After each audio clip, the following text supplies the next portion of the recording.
overall view of this bracket is Viper just stomping through, becoming the group winner. What a way to end a crazy weekend of Hearthstone, Derek. It is going to be Casie versus Bunnyhoppor. And how you get things going. There you can see it. Dragon Priest banned out on both sides, even Paladin, even Warlock, and the secret hybrid beast. Pretty much rope on the majority of turns. So it's a matter of whether one of them can perhaps set the pace, drag the other into the other one's style a little bit. But I honestly think they're both far too experienced to fall victim to that. And it couldn't have set up any better, of course, with the random queue order, both people choosing which deck to play first, and we land on a Hunter mirror in an overall series mirror. Yeah, you say random, but I also heard very similar in style and approach to the game. Fair.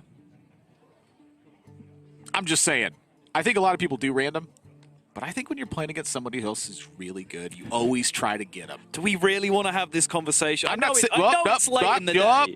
I know that queuing up one player doing it at random means there's no edge to be had. However, I've talked to a number of players who just, they've told me they try to guess what order player's going to do it in. I don't know why, because they're smart as well.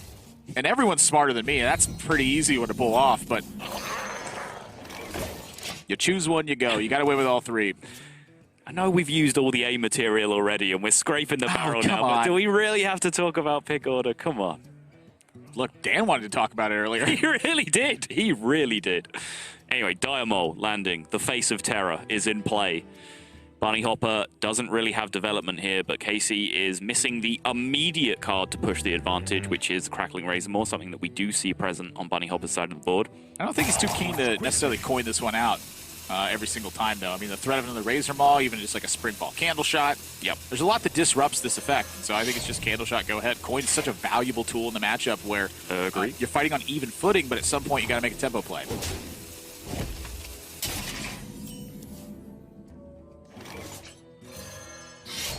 Choosing to put the 1 into the Diamol gives him a little bit of flexibility moving forward. It means it's vulnerable to this explosive trap if and when he chooses to play it. Also, was about to get to, and thank you, Lords of Hearthstone, for illustrating the point that it also gives him a lot more flexibility on the coming turns with Spring Pause. And it also means if when additional minions get played, if he does need to do 1 damage to that Diamol with a Candle Shot, then that's already done, and he can then use any given turn to swing the Candle Shot at a different minion instead. I mentioned swing turns. I'm kind of looking at this Animal Companion, and, you know, 1/3 of the outcomes go pretty wrong. 2/3 of them, however, go pretty good. Sorry, which one's the bad one? Oh, the Huffer. Just dies to your opposing Candle Shot. Deals 4 damage? It does. Yeah. Sometimes. It deals 4 damage when you play correctly. Amen, brother.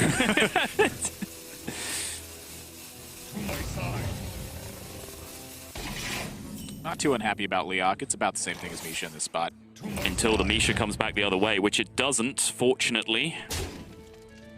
Casie interested, of course, keeping the tempo and driving the pace of the game himself. He's already got a Spellstone in hand with a Master's Call. So being able to land a Spellstone first, even if it's just for 2 beasts, oftentimes, you know, that can be good enough. Now, with Master's Call on the following turn and not much else to do, I'm not necessarily convinced that Casey's too interested in that. But honestly, 5 mana, 2 3/3s, you have me interested. I wonder. I've played Spellstone for 2 a lot while playing this deck and various other Hunter decks. It's just, if it's the most stuff that you can do on any given turn, it's usually a decent idea. Honestly, I'm not sure how other people summon 3. I mean, mines are pretty much consistently 2 throughout. Right. Have you tried putting some of those 2-mana spells in your deck? What do they do? Well, it's a secret. I can't tell you. Oh. Yeah. Well, I'm not going to play it then. Okay, I mean, I don't even know what it does. Fair.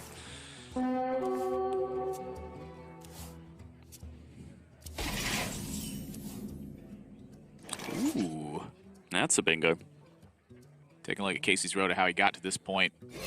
Pretty much any way you slice the European playoffs up, it was going to be tough. Yeah. Take note of Casie and the Wind Fury, I'm sorry, the Plant's choice as the Death Rattle and Dire Maul. Having extra minions on board is typically way more important than dealing extra damage in this matchup. It is a constant fight for the board for quite some time. Yeah, I will say as much as I was, advocating for if we rolled a Huffer, go face against the 1-2, there has been situations in this matchup where I definitely learned my lesson very quickly, where even, I would build up a, 8 attack, 10 attack even Scavenging Hyena and try and just go face with it because it represented so much damage. But in the end, the trade was just a stronger option because the damage is just so easily recoverable from the opponent with armor gain from their 2 hero cards and then the potential of a bunch of lifesteal from Rexar, and just losing board is so huge in this matchup. Losing board is like almost everything, I feel like, in this matchup. Yeah. The Spellstone, that's one of the reasons I feel like so many players drove over towards the Subject 9 Spellstone variant, is that the mirror match was going to be vital this weekend. It's, very clearly a lot of the successful players chose not to ban Hunter and not to build a lineup that banned it. And if that's going to be the case, you better have a good matchup in that one. Right.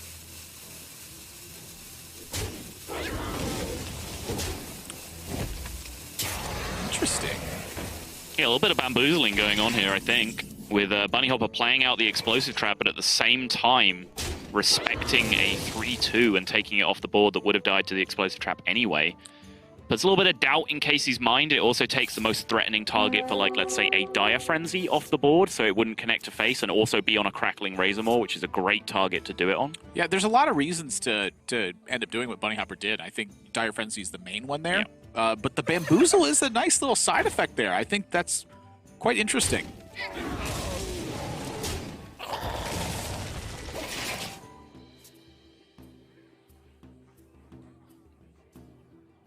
There you can see who Bunnyhoppor faced off against on the side of your screen. It's, yet again, I'm just going to basically tell you to think about the same thing I said on Casey's road to it. He beat some real good players and lost to a couple of real good players. That's basically the story of everyone's through Europe playoffs. And honestly, just throughout playoffs in general, like as the years have gone by, you've seen the top competitors continuously see themselves above everybody else time and time again. It just seems like every single year it continues to get stronger, and that's really just because that is what's happening. Yes. And I think, trickle-down economics is a myth, definitely when it comes to Hearthstone. Like, the good players, if they're the ones that keep getting experience, that doesn't filter down through the system. They just keep getting better at playing these high-profile tournaments. Wait. So let me get this straight. You mean when other people gain something and they don't give it away to other people, someone else doesn't get it? Correct. That makes sense if I think about it. It does, yeah.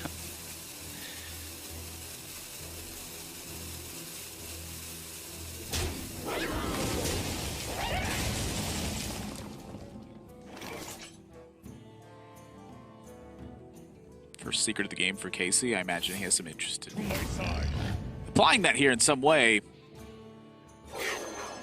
The Huffer's got the wrong stat. You don't necessarily want the front end as much as you want the back end in this matchup because, again, you want your minions to be just surviving on board efficiently. Right. He's just going to play empty board. Freezing Trap here. Yeah, looks like it. Just needs to get that Spellstone buffed up. The rolling the 4-2 there, the Huffer is a particular detriment to Casie because I believe that Explosive Trap is still in play right now. Has not been dealt with since that kind of unusual looking sequence from Bunnyhoppor where he killed the 3-2 while playing the Explosive Trap. Yeah, and I think a lot of what you're seeing in this matchup is a nod to the variations that take place, where if you try to get aggressive, it does sometimes work, but you pretty much have to have the goods to back that up. Yeah. If at any point your board gets picked apart and you lose that tempo, it's going to be tough to snag it back. So both players have opted to play, I'd say, fairly defensively, and just continue that battle for the board until one of them finds a way to break that serve. Yeah, and it's what I was getting at earlier when I was talking about, big hyenas. I've been playing mirror matches where, I just drop a hyena early, roar on the board, they can't deal with it, I get it up to 8 or 10 attack, try and attack face with it, or do attack face with it, and if they just have Hunter's Mark or are able to clear it out with Flanking Strike or something very efficient, and you just lose the board, that 10 damage you gain just isn't as much as you think it is when you're playing Hunter and you feel like you have all this constant damage flooding through. This is not a Leper Gnome Wolf Rider deck. You need board to deal damage a lot of the time. Another thing to really take into consideration is the effect that the hero cards have on the game. The further you are behind whenever one of those hero cards hits, either the less impact yours has or the more impact your opponent's has. Right. So being able to keep that in check is a very major deal. And Bunnyhoppor here goes for the double Scavenging Hyena and attack with the Wolf. This is pretty much the last of his hand. He was hoping that wasn't the case. It was the case, and suddenly he's about to suffer the consequences of that being the case. Yeah, that did not pay out whatsoever. Big risk for him to take, but you saw him shaking his head even as he made the play, which was then accentuated as he saw that it was freezing trap, because I think he recognized quite quickly that he was so far behind on board that he needed to take a big risk like that. Welcome to Spellstone. That's why it was teched in. So he top 6 Zul'jin next turn, or not next turn, the turn after, and then coin it out. Yeah, I'm thinking there's going to need some help here from Bunnyhoppor.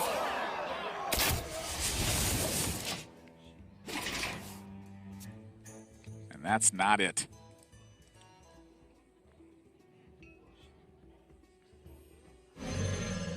Ooh. That is No option. That is about the least exciting Tundra Rhino I have ever seen.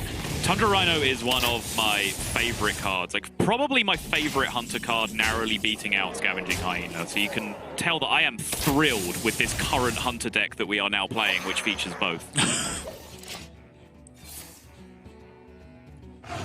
Kill Command is one of my favorite hunter cards. And let me tell you, I am thrilled. I've been thrilled with every hunter deck since 2014. Whoa, whoa, whoa. Don't you be lumping Death Rattle Hunter into that. I was pretty thrilled with that deck, too. That's fair. Game 1's going to go over to Casie. The Spellstone is there. I will fight with honor. Hey, casters, roleplay so every time the hero takes damage, you take damage too. I'm not doing that in an even Warlock matchup. Same. Oh, you can cut several words off that sentence to apply it to me. I'm just not doing that. Period. Yeah. That's the end of it. Sato, you're on next match. I'm not doing that. True story. I'm not doing next match either. Hey. That's because this is the last one. Casey's going to be on an even Paladin.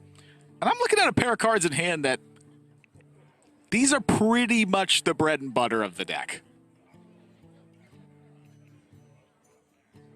So if you had to pick the perfect filling to go in the middle of these two pieces of bread and butter? It would be not drawing my Divine Shields, not drawing my Wind Fury minion, and probably drawing a Blessing of Kings. Okay. Is there any game that Even Lock has that can prevent these Corpse Takers from running wild? Like, what kind of start does Bunnyhoppor need to be able to contest this kind of stuff? Well, we saw Casie fight this one in the previous match, and it really is about just continuing to fight for board. And I think that means aggressively playing things early on and, you know, fighting for it. A lot of times, as even a Warlock, you know, turn 2 is a turn where you can justify life tap. In this matchup, however, I think Bunnyhoppor needs to be a bit more aggressive. And I think he needs to get on the board and make sure that Casie doesn't get on to a big lead. Because if that happens, Bunnyhoppor's going to find himself, instead of, you know, taking a big hit from Blessing of Kings or a True Silver Champion for tempo, those cards instead are just going to start punching him, and he's going to start losing life very rapidly as a result. Right. So, you know, the Homunculus with the Spellstone in hand is the pretty ideal situation. It's not so much the importance of the healing of the Spellstone, but more so the size of the damage that the Spellstone can deal. Now, that being said, I think I would have liked to see the Plated Beetle first. I'm not sure it matters in this situation, but perhaps you can catch Casie a little bit off guard. You know, in this situation, if you play the Plated Beetle first and then you go into Homunculus, if Casie autopilots and forgets to attack the Homunculus, it gets to bump off a Divine Shield sometimes.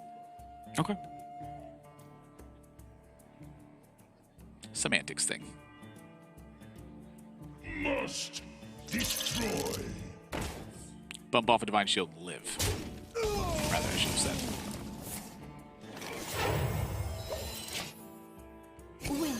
Well, Clock Taker number 1. Slice number 1 of the bread and butter.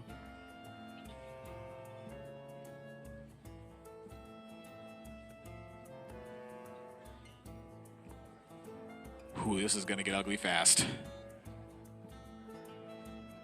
I feel like Bunnyhoppor is... You know, the weight of Double Corpse Taker had not quite set in yet. It just gives you such an enormous lead.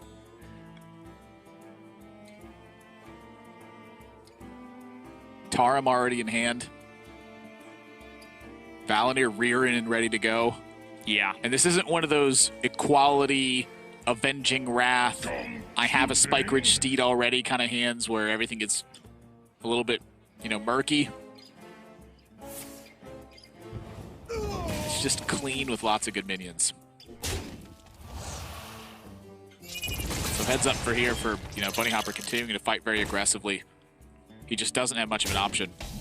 Yeah, the first one was answered pretty well, though. And now Casie has decisions to make. I was about to say, are you committed to this second Corpse Taker? Because, of course, there's some merit to holding on to them until some buffs come into play. And, you know, Glass Knight does basically the same job, right? Because you're behind on board, they are both just Divine Shield minions that probably have some form of Taunt. Yeah, there is, I don't believe there's a punish for this. Perhaps if Casie drew his one copy of, you know, Windfury Harpy would hurt, but I'm thinking Crystal Smith Kangor. I think the Divine Shield is more important right now. Okay. And there's only 2 Divine Shield minions in the deck, but I think this operates a little bit better overall because Casie gets to roll in a Corpse Taker. And perhaps the lifesteal on that rebuffs the Glass Knight. Whenever you heal, it rebuffs it. Mm-hmm.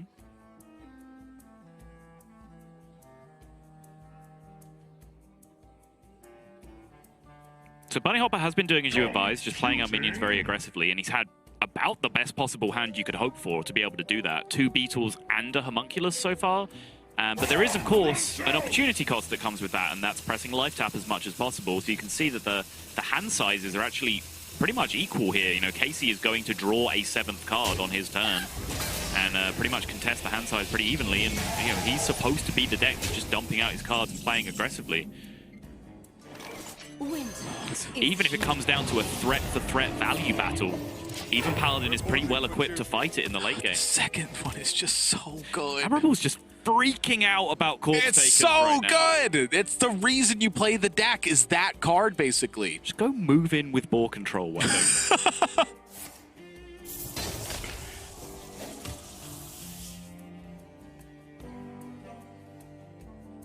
And finally, the answers have run out now for Bunnyhoppor. Yep. Now it's back to, well, I hope this works. Yep. This Corpse Taker is getting busy. And there are 4 copies of cards that absolutely destroy Bunnyhoppor next turn with this thing left alive on the board. Yeah, this is terrifying if you're in Bunnyhoppor's seat. You're thinking to yourself, what on earth do I do to get out of this if my opponent has Spike Ridge Steed, if my opponent has Blessing and Kings? The answer is fairly limited to draw Spellbreaker. Yeah. Nothing as of yet, though. And the Tyrion joins the hand. The premium cards have been drawn. Yeah, it's weird because, like, Bunnyhoppor will actually have let out a sigh of relief this turn, right? The fact that no Blessing of Kings or Spike Ridge Steed landed, he'll be like, whoa, okay, maybe I'm in this. But, like, he has no idea the quality of the hand that he's facing on the other side. Yeah, there's just not a chance. Casey's got the goods.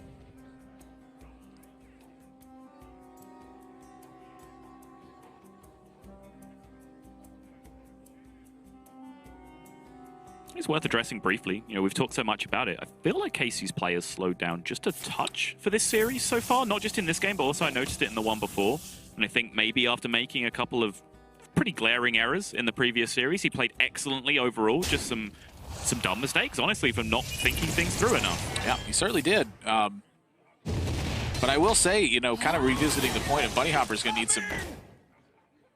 some heat to really get out of this.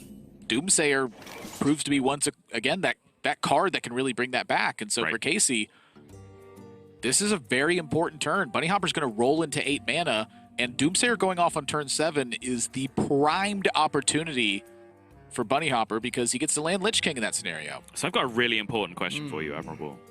Where do you want this buff from the Valanir to go? The next minion I'm going to play. Which minion is that? Well, that's a great question. Because we're rolling into turn 8, right? Oh. Yeah. So here's the thing: we're rolling into turn 8. So from my perspective, I really want to play an 8-drop next turn. So this turn with the Doomsayer there, you could actually potentially play out some of the smaller 2-drops from your hand and still swing the weapon to try and get that big landing on the 8-drop. Yeah, and the only place you don't want it to land really is Tyrion. Yeah. And that's because Tyrion's Death Rattle overrides. It gets overridden, rather, by the Valanir on top of that. Right. But that is one of the primed opportunities. Bunnyhoppor just said, there's no way that my opponent's hand is, you know, weak enough that I can justify not playing a Lich King in this spot to play around Repentance. Got the Argent Protector. But yeah, Casie, I mean, I was talking about something else, but the heads-up play to take the Repentance there was super clutch because he knows what that Doomsayer means. He knows that Bunnyhoppor wants to follow it up with a tempo play, so it's a very quick equation to solve. My opponent played a tempo Doomsayer on 7, they're curving into 8. What do they want to do? They want to play Lich King. So what does that mean? I play Repentance, then I can smack their Lich King and play a Lich King of my own. Yep. Casie also, you know, very avid Even Warlock player. He's played it a ton. And it almost feels like in almost every single tournament I've seen him in this year, he's brought Even Warlock and had a strong performance with it. And, you know, at my time watching him, my initial foray into Even Warlock, I learned a ton from watching Casie. No Black Knight in Bunnyhoppor's list, by the way, which by extension means no Black Knight in Casey's list either. But important in this to note that Casie had no concerns of playing around that when he played out the Lich King. He knows full well what the deal is. Reporting for duty. Not on my watch. Split the buffs. There's 2 Spellbreakers on the other side.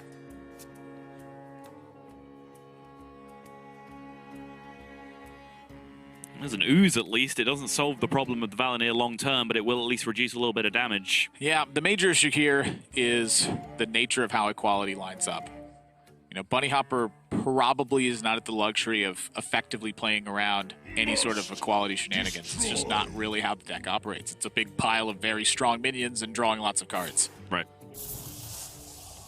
You life tap, you play some number of Hooked Reavers and various other things. You get beat up. You get equality'd, you cry yourself to sleep at night. You Yeah. try again next time. First, you try not to cry, though. If you can avoid it, Yeah, that would be it's better. really tough not to when this happens, though. You spent your last 10 turns building these Hook Reavers. You watch them grow up. I think we may see one and a Shroom Brewer here instead, just to mitigate some of those tears. Trying to split the difference. I mean, one Hooked Reaver does put an awkward amount of pressure on Casie, and it's enough to force this if Casie has it anyway. Yep. Might as well giddy up this True Silver, right? You've got so many weapon charges hanging around. 4 points of burn. Let's go. Yep. You got so many weapon charges hanging around, and they all kind of overlap each other with the Valnir, the True Silver, and the Ashbringer still to come from Tyrion as well. Might as well get going. That looked like a Spellbreaker, just on a glimpse to me it is. Does that even help? It does. Short answer, yes. Better question, does it help enough? Yeah, that's a very good question. Because I'm not convinced it does with the Tarim in hand. And as I'm double checking it, probably not enough. I mean, there are some ways here I think Bunnyhoppor does live through it, but there's just so many awkward things to consider where every single line has an opportunity to get punished by something you do, that at that point it's close your eyes, think about what you believe your opponent has in hand, and then make a choice. Homunculus coming down signals to me that we're going to see a Spellstone play here instead of a Spellbreaker play. Spellstone Hooked Reaver instead? It is possible that Bunnyhoppor actually just doesn't Spellbreaker in this spot because you get the Spellstone. And because you have the Spellbreaker still in play, what ends up happening is you get to disrupt that with the Acidic Swamp Ooze. So Right. now it delays the 4 damage from the weapon, and that falls into a minion, which you later silence off. Sure. It's pretty smart, honestly. This was a very solid play. Yeah, I like it a lot. Lands on Crystal Smith Kangor, though. And the 2-cost minions are very much where Casie wants them to land. Spellbreaker of his own for Casie, and let's not forget that there is an Army of the Dead in Casey's hand. And when he plays his Army of the Dead, it's not going to be as explosive as the one that ended up beating him, because he has already drawn most of those huge powered minions that Firely got for free. But there is still some things like Wind Fury Harpy hanging around in the deck that can do some damage. Yeah, a lot of small stuff, and a lot of spells still left in the deck as well. Yeah. Again, Greymane's there, Wind Fury Harpy's there. Those are the 2 biggest ones left.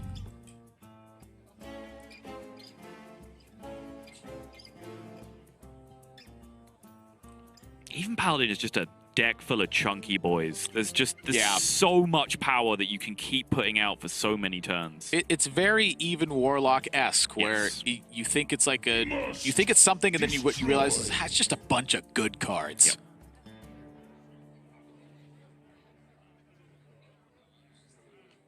Enough good cards will put pressure on anyone.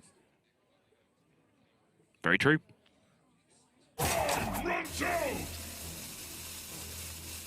Computing.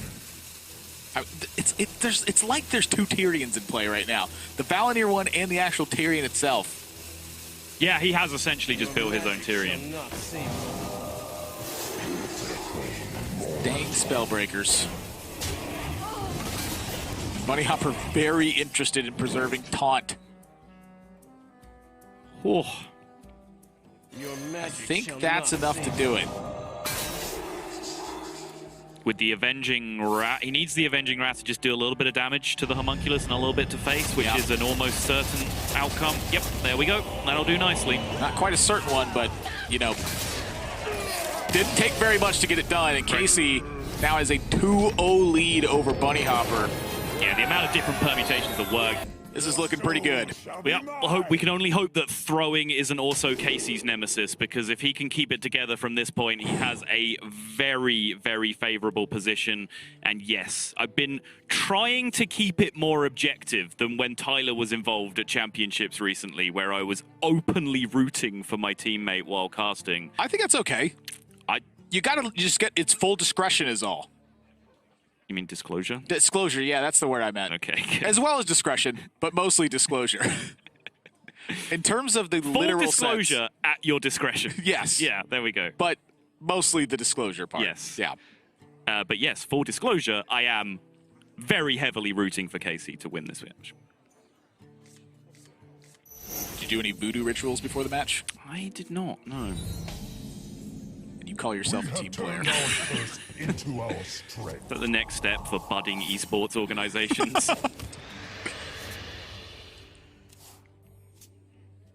I mean, Mojo Master Z, he's got to be able to do something for the team. That's all I'm saying. That's a great point. But we now reverse the fortunes, because we've seen Evenlock fail as a couple of tricky matchups against the rest of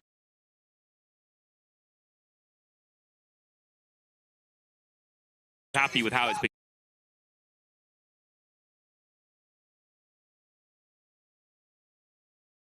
It's a good deck. I get it.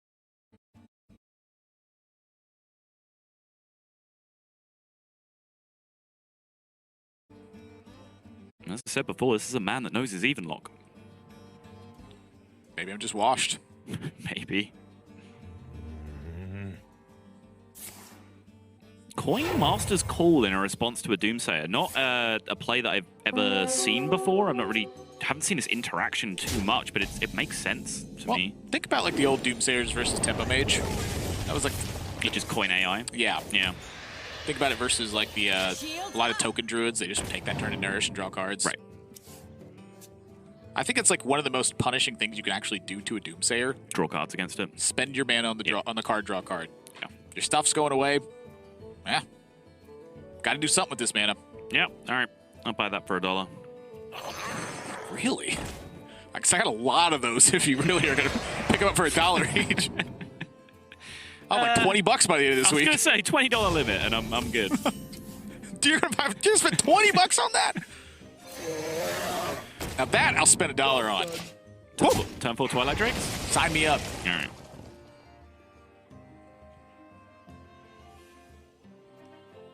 Seeing a Dire Frenzy. I'm also seeing a Freezing Trap. I'm also seeing a Spring Pawn and a Hunter's Mark. So I guess what we're saying is Bunnyhoppor's got a lot of options. I guess what we're saying is things that we can see on the screen. Well, I mean, if you want to break it down literally, yeah. Yeah. But you are right. What we are alluding to is that there are many efficient ways to deal with the problem of an over-contested minion on the board. What I like about this casting relationship that we have right now, you've got the words to flower up my ideas, but I've got the ideas in which the words are planted and then grow. I love how perfect a demonstration of the concept you were trying to explain, your explanation of the concept was. That was so good.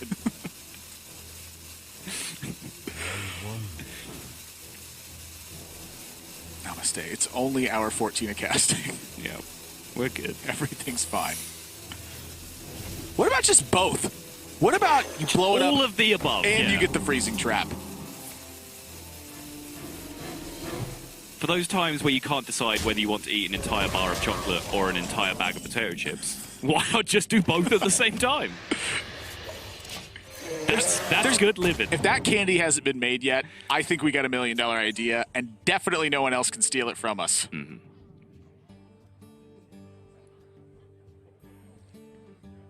Now, you mentioned, I believe it was in the last series with Casie, that Hunter does a lot of things that Warlock generally fears in this matchup. But one of the panouts where Warlock was able to come out ahead was when a Hellfire lined up against a Spellstone. Oh, yeah. And that is something that is a real possibility right now, with Bunnyhoppor choosing to go out of his way, really, to develop a secret on an empty board. Felt like he might have been going towards juicing that Spellstone. Well, now he's hit the 5 mana. I think it's a double-pronged attack here from Bunnyhoppor. I'm sensing that he's much more interested in Dire Frenzy than he is in Spellstone right here. And that the Spellstone is meant to reload. Okay. That's my instinct. I would be inclined to agree with you. But I have spent a lot of time recently playing Hearthstone with and watching Zalay play Hearthstone. And it is turn 5, and the Spellstone is green, and it costs 5. And it makes a lot of stuff. You are making some excellent points right now. Yeah. Can I interest you in 7 damage protected by a freezing trap? It looked like he traded. He did trade. Admirable, you have a shocked look on your face. I mean, Hooked Reaver's the reason, but I'm trying... Oh!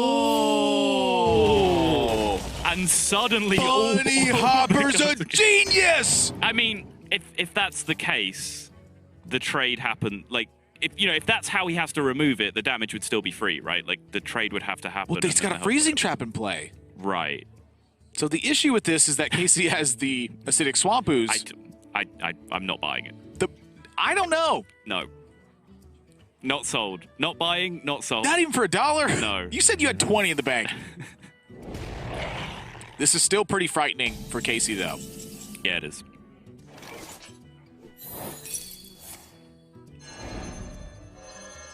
Let's get the freezing trap dealt with. And he does have some pretty strong defensive options coming out now with Hooked Reaver and now Homunculus Spellstone as well. Dropping the Homunculus this turn, keeping himself alive. That pushes him down to 12. Double kill command in hand for Bunny already.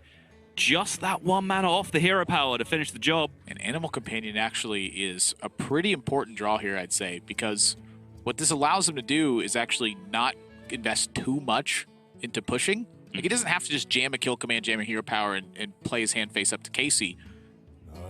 You know, it's largely about the Animal Companion, and if Casey's more interested in taunting on a following turn rather than he is in using a Spellstone, suddenly the double kill command ends the game because there's 8 mana available. Right.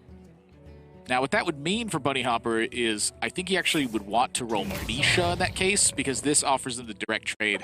So instead it's a Scavenging Hyena, you trade it up, you run into Spellstone, and you get to connect 4 damage with Leok.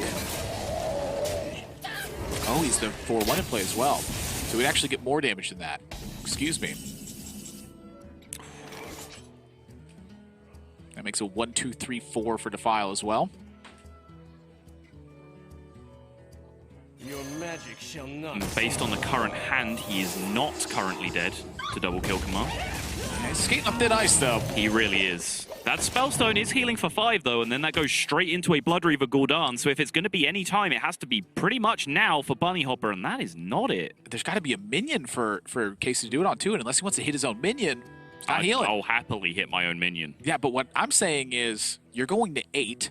He doesn't have the transparency to know that he has to do it on his own minion. Your opponent, you know, the range you're considering is often 7. It's the kill command plus the hero power. So the Bone Mare is super likely to hit in this situation, I think. You're not wrong. If Casie...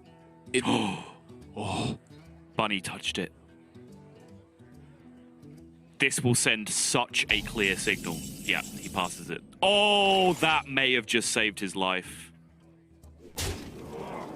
I think that definitely did. Yep. It's just such an easier play to justify, right? Play a Shroom Brewer, be safe, is an easier play to justify to yourself than Spellstone my own minion to be safe. Yeah, and honestly, it's like, the fact of the matter is that even if he's thinking about the Spellstone, it's just so much easier to Bone Mare and go, I can just Spellstone later. I'm at 8. Right. My opponent's not going to kill me with 1 kill command plus a hero power. Right.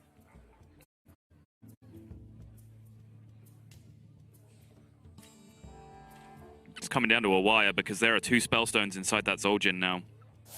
Depending on where these other spells go that Bunnyhoppor is now casting, well, he could or could not end up with a huge board of 3/3 wolves at the end of the turn. Yeah. I mean, you also mentioned Zalae and the Spellstone on 5. What about the Gul'dan on 10?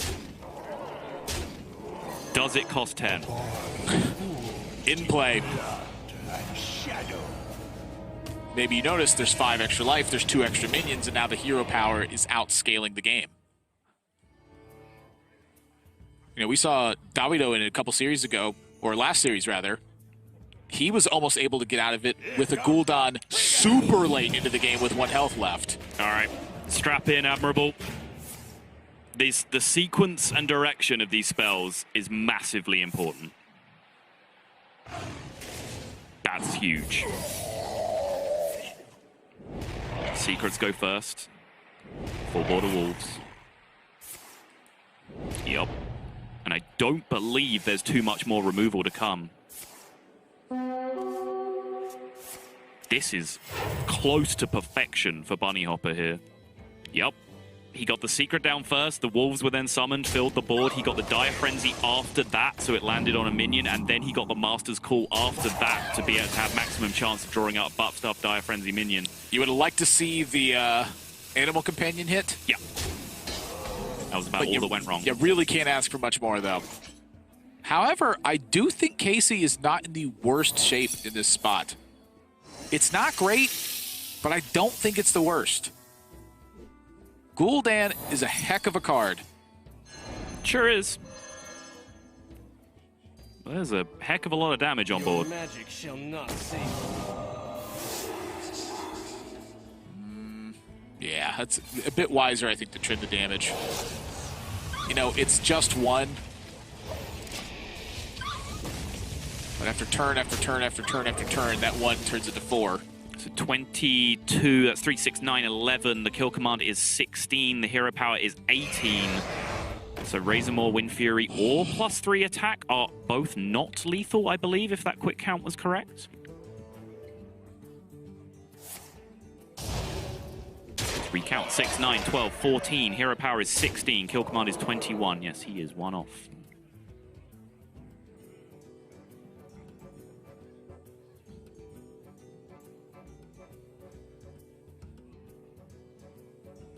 Oh, that's a buffed wolf, isn't it?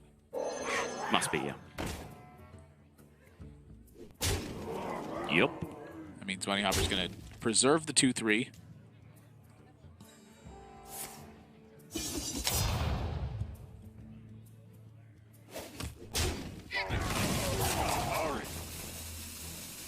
I'm actually not convinced that Bunnyhoppor needs to add anything to the board position.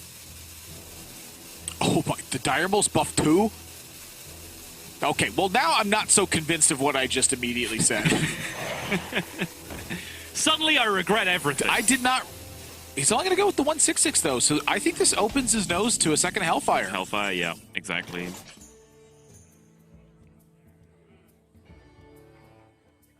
Casie frantically counting something. Not entirely sure what it is because he's looking real dead to me.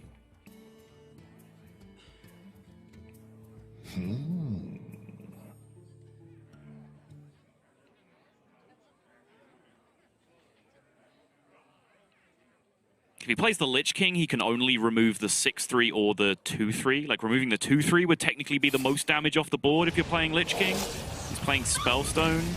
Similarly, I guess. Technically, does it technically keep him alive? No, not even close. He's dead on board. For now. Bunnyhoppor's going to take game number 3, which brings us to a 2-1 score. Still in favor of Casie, though. Good game, and then it just keeps doing fair things. And then your opponent starts doing unfair things. It's a very fair deck. I think that's why so many players connect to it. Like, it never really feels like the deck is carrying you to victory. It just feels like you're making smart decisions. You have good cards, and those things come together. I feel good about myself now. I'm Yeah. good enough, I'm smart enough, and doggone it, people like me. Yeah. Well, That's what it feels like to play Even Warlock for me. you should have cut it short a little bit. The first two, people like you. At least I know that you think I'm good enough and smart enough. You definitely are. Think is the key word there, though. And that's the problem right now. Turned our Everybody curse thinks and nobody into ever our does. strength. Don't think about what that means.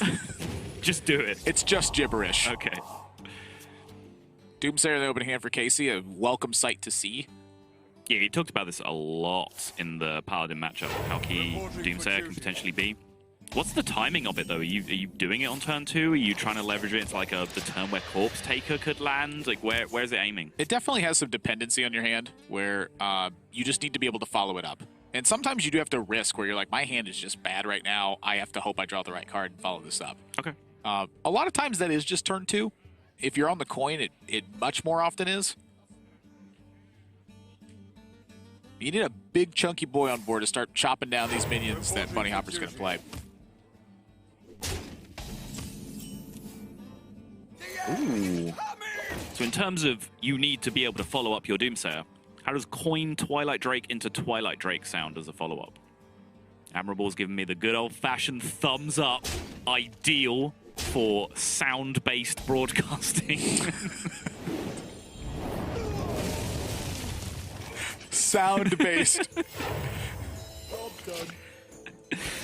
Is there any other type of broadcasting? Television broadcasting? Well, what is...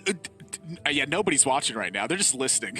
Yeah, but we're not Scintillating involved. sounds. This is the most pedantic semantic argument I've ever been Yes! involved in, and I do this for a living. That is what you expect to get with the subtle admirable combo, pedantic semantic. It even rhymes.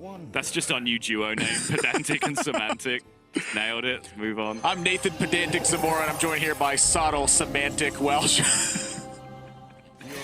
I like how my first name was actually Sottle in that. Oh, did I really say subtle? Yeah, you did. I meant to say Simon. You meant to say Sottle. I probably did, honestly.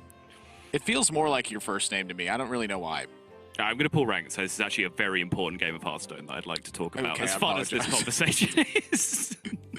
Well, we set into place the follow-up thing. It's true. Yeah.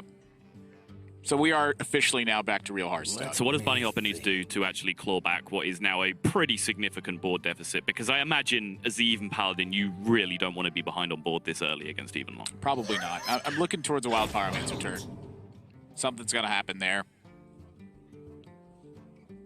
It's a lot about when that matchup, or when that moment happens. Like, what's the ideal circumstance for it? It's probably somewhere in the neighborhood of like a quality Wild Pyromancer, then a secret, so that you have a fresh Wild Pyromancer out. Don't start a Defile chain. Must move quickly. And get extra minions, all those sorts of things. You can make a pretty sticky board this turn with the combination of the Divine Shield and the Redemption. She's going to go with the Hero Power instead. Doesn't really have anything to leverage on the following turn. There's no like Blessing of King, Spike Ridge Deed kind of stuff that would incentivize him to just really try hard to keep a minion around this turn. So this is just still a good like halfway house play. This board's pretty hard to remove. Casie will unlikely bother to go through removing the whole thing. So even if he does top deck one of those options, he's still going to have a choice. Is that Valnir off the top? It is. That's some gas. Spellbreaker used already by Casie as well. Yeah, that feels like a really important one to me.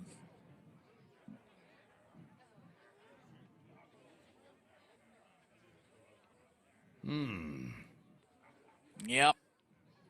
Well.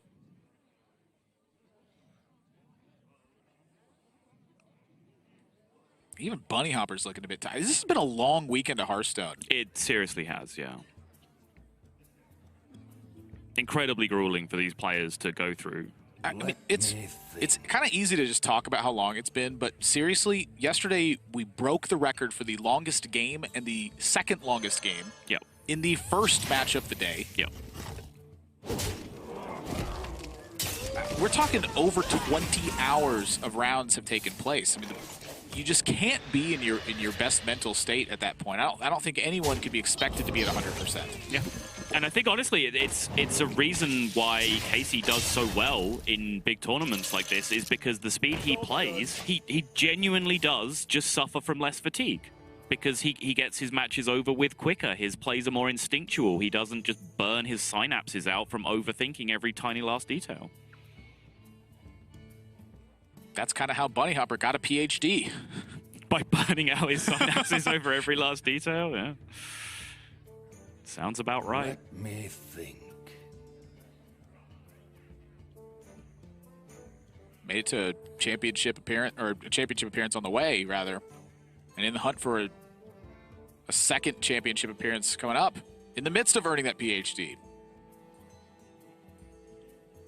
Yeah, incredible achievement from Bunnyhoppor. You know, I think back to summer where he won. He was roping every single turn, thinking about everything. And at the very end of the tournament, he still looked like it was, you know, turn one, game one. He looked purely focused and composed the entirety of the time. Yep. I think it's quite rare that I've seen Bunnyhoppor actually just looking fatigued at the end of a tournament. And that, I think, finally, after that long, drawn-out explanation, gives you an idea of how long it's been. Here is that a quality pyro turn that you've been talking about. Bunnyhoppor decided he has finally had enough, and this is as much a timing thing as it is a reaction to the state of the board. I think Bunnyhoppor could have just held off that board for some time, but he's doing it for curve reasons. It's because to follow this up, he now has that huge play of the Tyrion to come down potentially. That. The Bile Redemption interaction, rarely seen, but great recognition from Casie. Now the choice of the Tarim with the Crystalsmith Kangor or the Tyrion. That is a big boy Tyrion, though. Yes, it's a really big one. You know, again, this is really the last minion you want the Valenier to land on, but honestly, just Valenier landing on a minion's generally pretty good. Yeah. Petition to add dual wielding to Hearthstone, please. You were just asking for another weird Pirate Warrior style deck. I just want a Doomhammer in each hand, just going off. We need a sub-classification of one-hander and two-hander on the weapons at that point. Doomhammer is a two-handed weapon, I believe. I imagine so. It's a freaking Doomhammer. It sounds like a two. As a man that knows nothing, my guess would be that yes, it is a two-handed weapon. Look, at least you finally admit it. You know nothing. Sodal Snow.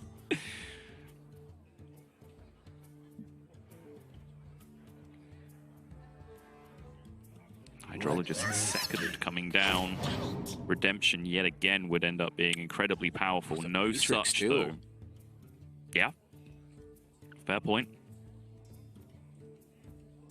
You know, I think Auto Defense Matrix, this card was like weirdly criticized when it first came out. They're like, isn't it just a worse Noble Sacrifice? And I'm like, well, not if your opponent attacks into a 6/6. And right now they have to attack into a 10/8. So Auto Defense Matrix looking pretty darn good here. Calling it strictly a worse Noble Sacrifice sounds like the ramblings of a crazy person. Agreed. Okay. You can tell me who that was. It's like cards are situational and depend on context. Yeah.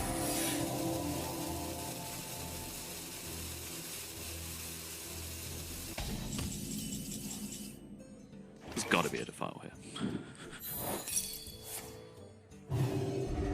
Oh, yeah, I see it.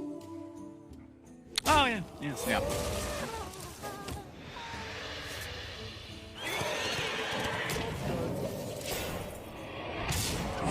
Hey, if you're going to tell me you get to value trade an 8-10 or whatever that was, 10-8, yeah, count me in.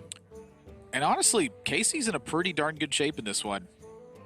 He's managed to continue to fight the board presence, and he's preserved enough utility in hand that post-School Dawn, he can still, get some pretty good work here done. I've always found that's been one of my big problems in a lot of late game even Warlock scenarios is that I've just used a lot of utility. Like in my head, I'm like, oh, if I can make use of the weak utility cards, what that means is I can save all these big powerful cards for later. What are you classifying as the utility cards? Mostly the 2-cost cards. Okay, that makes sense. I find myself very often using a lot of 2-cost cards because in my head I'm like, these are weaker cards. But honestly, once the Gul'dan is down, those little weak cards turn into perfectly sized things to supplement Gul'dan hero powers. Right. You rewind to like the Jirax's days in Handlock as well, and some of the supplementary cards in the deck, you know, some Fury Protectors and so on, similar type cards suddenly just became astronomically good once you were in Jirax's form. Yeah. One of the big ones I think of too is actually just, I remember that back in the day, is Innocuous is like Voidwalker, where the first time I had a Voidwalker in a deck, I mean, like Jirax's Voidwalker on turn 10, I was like, oh, I'm protected because my health is at 15. I feel so smart.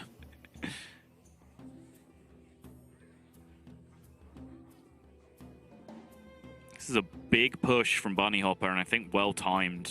I think this is, you know, very similar to when you play against a control mage.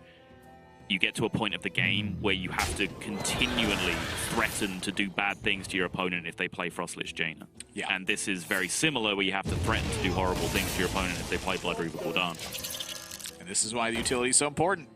Shields up. That 11 life looks like a lot more when you have a taunted plated beetle in the way and clear skies on the other side. Suddenly your opponent goes into a turn of development. It's not nearly as much as, you know, a Sunkeeper Tarim turn was. And Gul'dan looks playable. Bunnyhoppor deciding to roll the dice here on where this Valnir goes. Close to guaranteeing it one way or the other. He gets on the Pyromancer. Which do you think was his preferred option there? Because you mentioned a lot that getting it on the 2-cost minions mean that you effectively pay less per stat to then get the buff into play. But obviously getting it on Corpse Taker is getting it on Corpse Taker. Well, Corpse Taker right now does not have Divine Shield. He's drawn both the Divine Shield minions. Okay. And so it's a lot weaker in that circumstance. I think he wants it on the Wild Pyromancer. So that way he can follow up with the Corpse Taker later. It's, you know, he's running out of mana to spend. Double Consecration, though. Big Damahe coming through. That's the right technical term for it right now. It does damage your own board, though. Yeah. I wonder.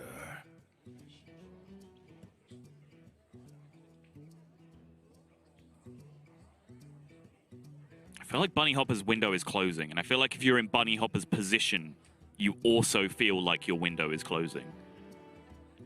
Oh boy. Yep. Looks like one and the Corpse Taker is going to be the play instead. And now that, well, if you play the Corpse Taker...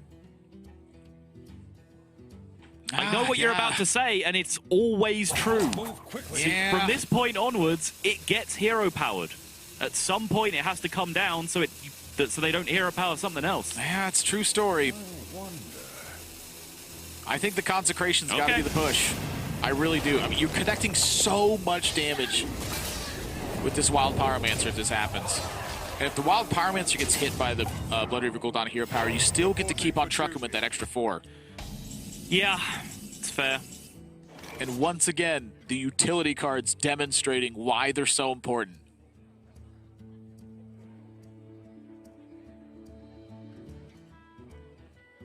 But Casie is in desperate need of extra help. Gen and Sun Fury is the only thing that keeps him alive, I believe. This curse has become our greatest strength. Guess Homunculus instead of Sun Fury? 3 goes to 6. Keep him at 2. Fair enough. That won't keep him at 2. That will do, Pig. That will do. Casie looks exacerbated Yep. at the sight of it as well. He's so close to turning the corner. And Bunnyhoppor instead forces game number 5. And that means, Sottle, that we have an even Warlock mirror match. Spot on the line. 2 good friends, 2 fellow countrymen, 2 fantastic Hearthstone players One man with a World Championship spot already booked up in Bunnyhoppor, and one man trying to join him based on one of the best years on the entire circuit in 2018 in Casie. Admirable. What matters in the even lock mirror? Big stuff. It's about getting big stuff and keeping big stuff and then having more big stuff than your opponent. A lot of this is one of the rare matchups where I think having coin offers the first opportunity of major advantage. Yes. And when Even Warlock was super popular in tournaments, we saw players change their Even Warlock lists a lot to try to snag that advantage or manipulate it in a certain way. We saw Doomsayers and Stubborn Gastropods yeah, included in deck list, and it's like, this minion doesn't do anything. But what it does do, it prevents your opponent from playing a turn 3 or a turn 4 Mountain Giant a lot of times. Bunnyhoppor going second kept a Spellbreaker. Your initial thoughts? It's a nod to Twilight Drake. Right. I think a lot of times going second, you don't necessarily keep Twilight Drake, although, you know, I'd say about 95% of the time I see players keep it. When you're going first, however, there is no question about it that Twilight Drake is good enough. Okay. If your opponent plays Twilight Drake, it's going to hit a lot of minions and stay alive. So stop it from doing that. The thought that pings into my mind is, you just said it, one of your big advantages of being on coin is that you get to play a Mountain Giant on turn 3, whereas your opponent has to wait from turn 4. If you do not full mulligan for that Mountain Giant, you are reducing your chances of getting it, which is essentially throwing away some of your advantage in the matchup. It definitely is, but, you know, you consider by the time you get to turn 3, you have 10 total cards in your hand, one of them being coin. Yep. So one of the 9 slots is no longer have a chance to be a Mountain Giant. So your increase in it is 1/8. Okay. So not a huge one, but certainly not of insignificance. Casie, however, has, in my opinion, one of the most important cards in the matchup early on when you're going first. It's Doomsayer to stop a turn 3 Mountain Giant, the lone copy of Doomsayer. And it's a one-of, yeah, exactly. You mentioned how there used to be Stubborn Gastropods and Doomsayers. Usually, like, 3 copies during the even lock peak of the combination of those 2 cards. 2 Doomsayers, 1 Gastropod, 2 Gastropods, 1 Doomsayer. Some lists even running the full 4, just to make sure they were in full control of that early game exchange. And look at that. That's another reason to keep it. Okay. If your opponent's going to Doomsayer you, get something in play. I respect it. Mountain Giant looks a lot more, what's the word, deal-withable. Ah, yes, that word. Yeah. That's the technical term, at least.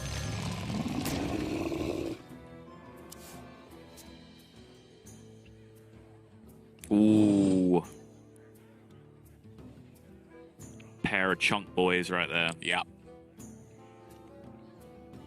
Also the technical term for Mountain Giant. Yep.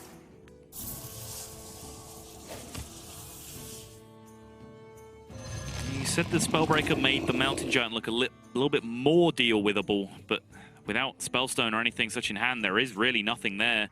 And Casie, now landing the first Giant, does kind of have control of the initiative. He can choose to value trade here. He can choose to go face. He can choose to take the even trade on the Mountain Giant, but again, that is really his choice, and there's little that Bunnyhoppor can do to influence it.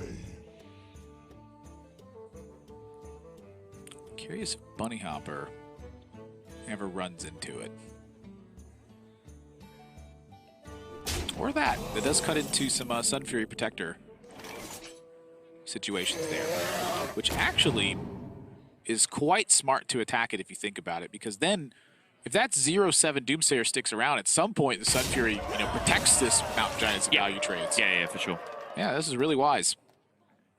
It also starts to set up, you know, little minute defile turns.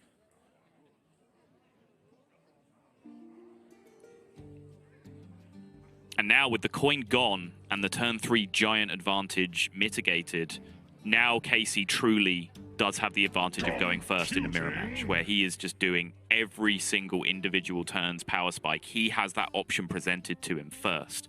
I will say he's missing a lot of those checks right now. He doesn't have another Mountain Giant to play. He doesn't have a Lich King to play on 8. Bunnyhoppor does have both of those things available to him, but still, just by the advantage of getting to do things first, Casie is seizing the initiative. Yeah, I mean, you know, basically every single time it's Casey's turn, it's an extra turn he's taking. Yep.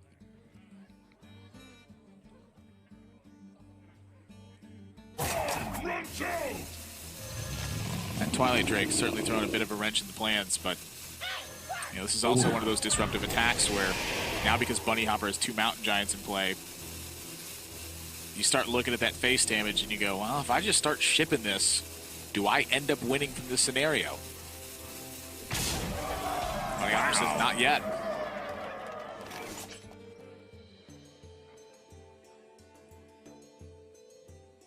The Spellbreaker to me is really what's thrown a wrench in the plans. I don't think I've played an iteration where there's been 3 Mountain Giants with a Spellbreaker off the coin to stop a Doomsayer. I don't think I've run into that just yet. This is a nice homunculus spellstone, though. It very is. It is a weak turn of development, though. This is one of the first turns where Bunnyhoppor is able to just play a big threat and not worry about anything that Casie is doing. That is a luxury now available to him. Kind of out of those. Dread Corsair, just a medium threat. Infernal? Yes, Infernal. Did I say Dread Corsair? Yeah. Nice. Pirate Warlock. You get the skull in play, you toxicologist it multiple times. Yeah. And Dread Infernal is about the biggest one you can have. You know, Bunnyhoppor is missing Spellstone.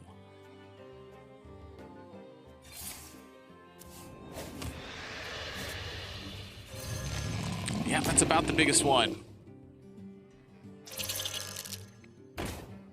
Casie smells blood from here. He says second Mountain Giant, and there's not an effective way for Bunnyhoppor to really fight back. You know, you mentioned the coin and how important that is.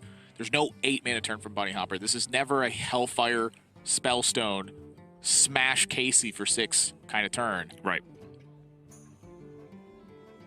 And that's a very big deal. Yeah. The Hellfire and smashing is only going to come from one direction at the moment, and it's from Casie.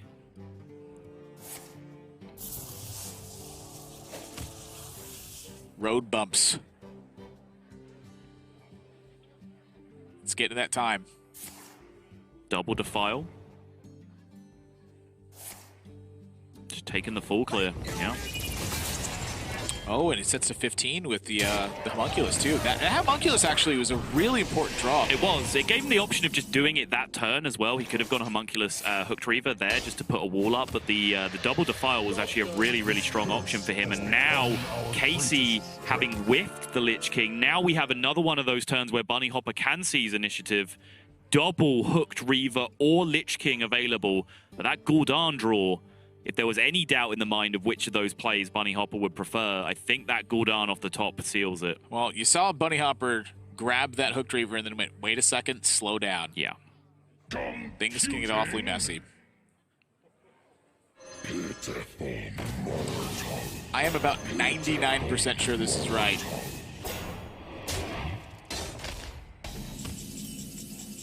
$14 power versus 8. Story checks out to me. So my head moves to Spellbreaker Defile and to see what is available.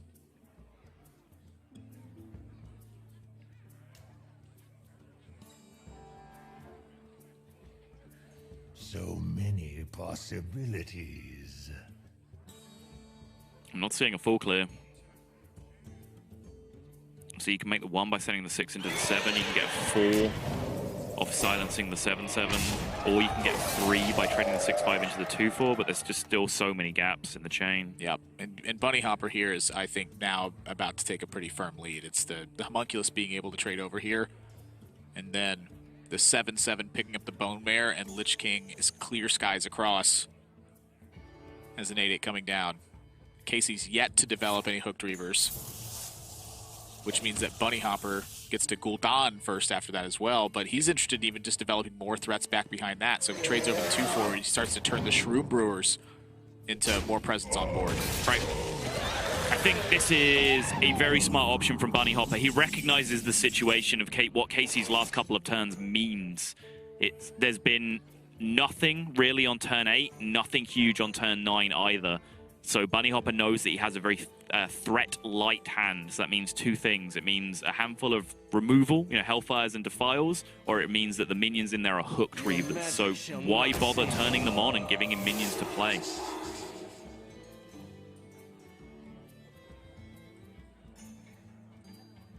This looked best to me. It Once again, I'm trying to spot Defiles ahead of time because those are such critical swings to the game at this stage where it is such a poor card in the matchup right up until the point that it is an absolutely devastating card in a particular situation. And you see Bunnyhoppor, he's paying a lot of heed to that by actually just continuing to trade until he gets to Gul'dan, because this is such a major swing in the game. He got the juice as well. Double Homunculus, double Hooked Reaver, all forming a beautiful Dread Infernal sandwich.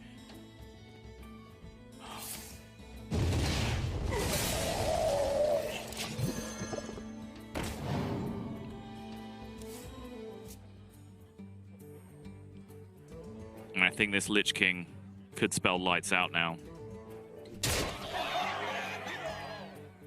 The extra tick of Defile, I think, unlikely to be relevant here for Casie. Lich King is so destructively powerful. I mean, Casey's reaction to it lets you know just about everything you need to know. Bunnyhoppor going to continue to say, you know what, board is the king as far as the matchup's concerned. A pair of Hooked Reavers here to help fight off, but Lich King getting 2 draws is just massive.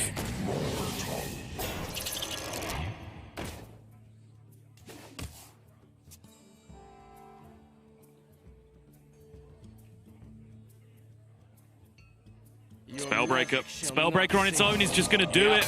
Lich King trades through the other, Dread Infernal and the ping go to face, and Bunnyhoppor is joining an illustrious group of players making repeat championship performances. Already achieved it once back in 2016 originally, I think, and then of course already